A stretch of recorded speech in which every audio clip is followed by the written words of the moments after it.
Hey, hey, hey! Let us talk about running with your OKRs after you have successfully drafted and then approved them for your team. Let us start with what to avoid. Now, the thing about OKRs is it is aspirational instead of being performance management. That's why this is not necessarily an HR initiative. While, of course, HR can champion this, but this is more of a functional thing, meaning the team should own their own OKRs.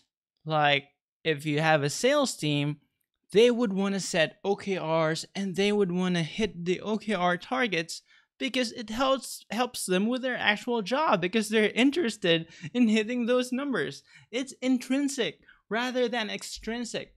That is also why we don't want to attach it to compensation, right? They have to be motivated to set high OKRs because they're interested in achieving their business result that they own.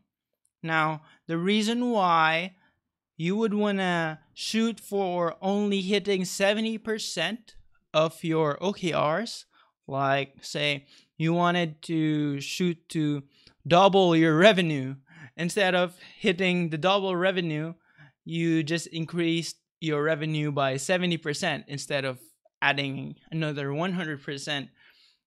Now, the reason why we don't want to have OKRs to be easily achieved and completed 100% is to keep it stretching our capabilities and limitations. Why? Having them too easy can be gamed. This is related to not being performance management. We want a better business. That's why we want to set the goals, the OKRs that stretch our limitations because that will allow us to grow our business.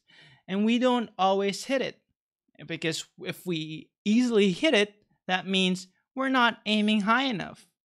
Also, we don't want to always fail too badly with our OKRs because that would just be demotivating. So, the general point is OKRs should be an intrinsic motivation seen as a productivity tool by people who are interested in increasing the business result instead of a sort of hovering over an employee, carrot and sticking.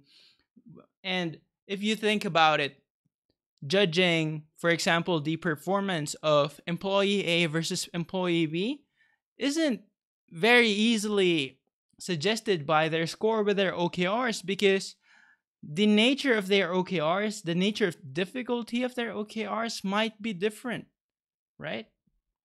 So let's move on to checking in to your OKRs. Now, tracking progress and scoring your OKRs.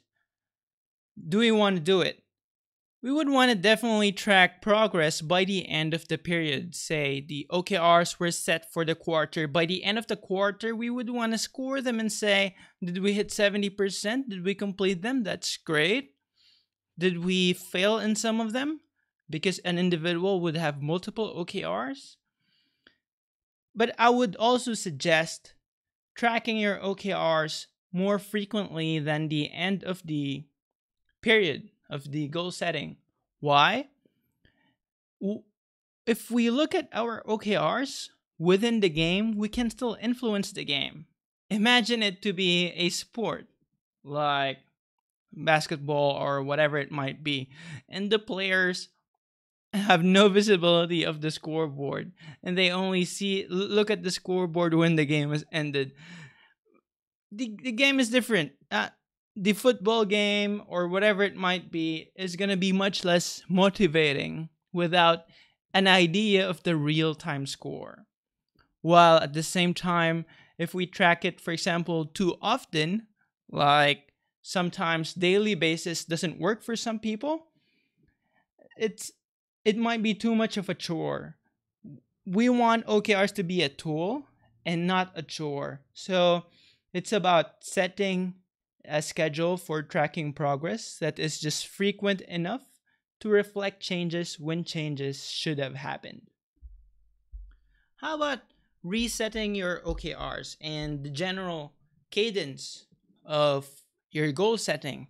Should your OKRs be quarterly, which is the common practice? Now, there's a huge factor here, which is the amount of uncertainty that your business is facing. If you're building something that's known and that's very clear, something with a very